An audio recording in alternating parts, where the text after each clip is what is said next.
impeachment trial. At the same time, at gusto kong ibalanse doon, at ito ay ipinaalala din ng iba't ibang mga dating justices at dating chief justices din.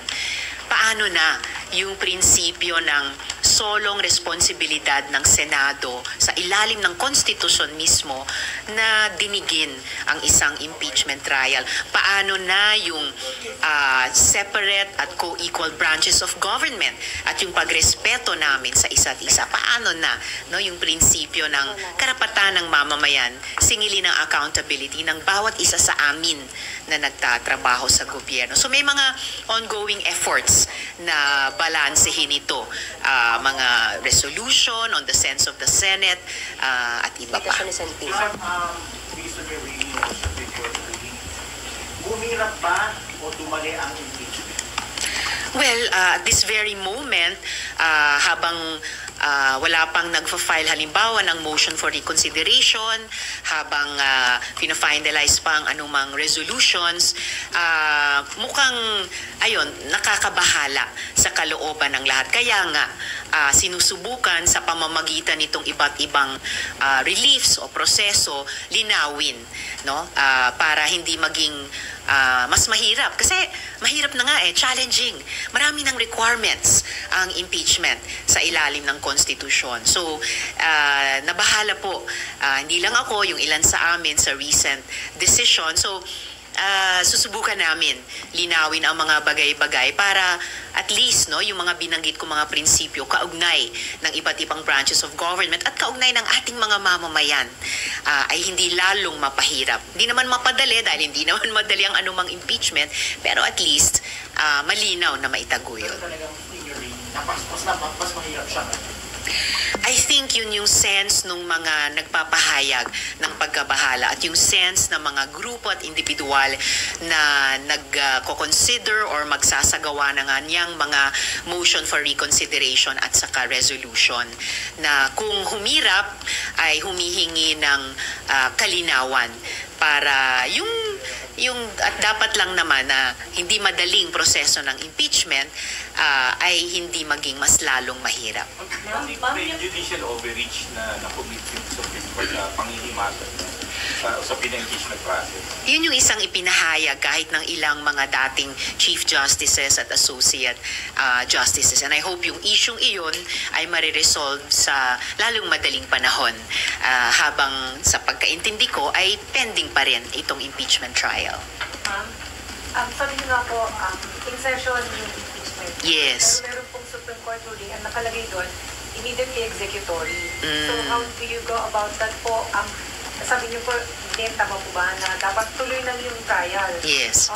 So paano po ano ang ideal scenario, ma'am? Well, yung ideal scenario ay hindi pa talaga nasisilip at nalalarawan ng konkretong-konkreto. Kaya nga, may ganitong mga sinasabi ng iba't ibang grupo na magfa-file sila ng motion for reconsideration sa Supreme Court. May mga nagda-draft ng resolution tungkol sa sense of the Senate, kaugnay ng Korte Suprema. So, itong lahat ay mga efforts na klaruhin kung papaano ang pinakamaiging paraan na mag-move forward kami sa impeachment. Pero paano po, kasi sabi na ni Senate President Escudero before pa, na kung maglabas, ano man ang ruling ng Supreme Court, magbobotohan po kayo like, which is expected dahil collegial body kayo. So, kailan po dapat mangyari yung botohan? Should you wait for the final ruling? I mean, after the motion for reconsideration? Kasi despite na immediate executory, open pa daw po to motion for reconsideration yung ruling ng Supreme Court. Precisely. So, hanggat hindi final na final, ang understanding ko ay ongoing yung trial. Pero dahil nga yung buong sitwasyon ay napaka-fluid, di ba, hindi lang yung baha natin na sobrang nagpapadusa sa ating mga kababayan dahil pati itong impeachment process ay sobrang fluid sa ngayon given yung importanteng Supreme Court decision. Kaya nagsusumikap lahat. Magkaroon ng kalinawan, magkaisa doon sa kung ano yung malinaw na best way forward at dali namin ito forward. Dahil ang hindi lumabo ay yung obligasyon pa rin namin sa ilalim ng konstitusyon at obligasyon namin sa ating mga kababayan. Should the Senate file an MR, ma'am? Are you of the...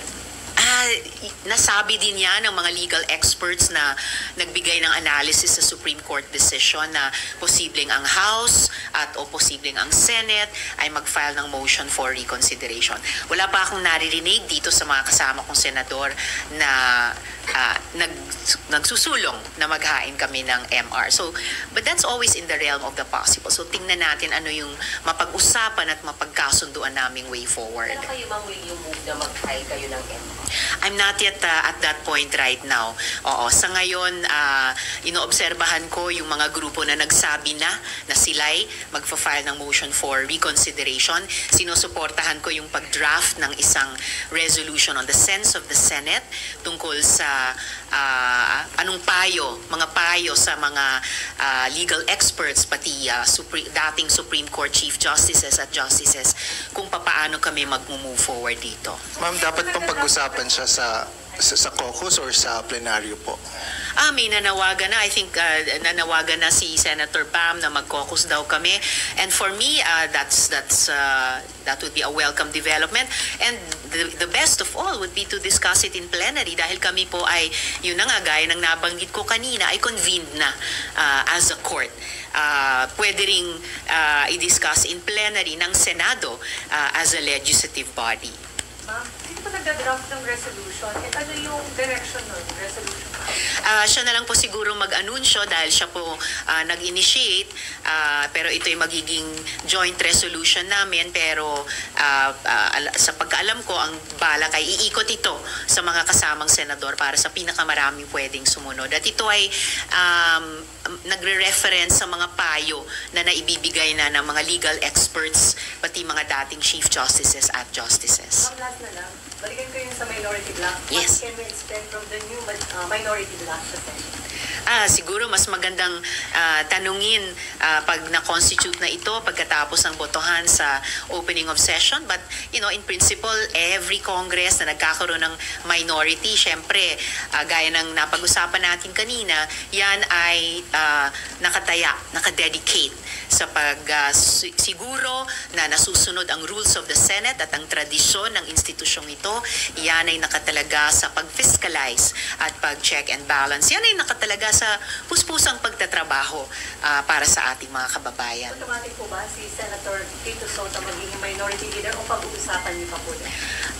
Siyempre, ang proseso ay kung lalahok sa eleksyon para sa Senate President, yung hindi mapili bilang SP ay siyang magiging minority leader.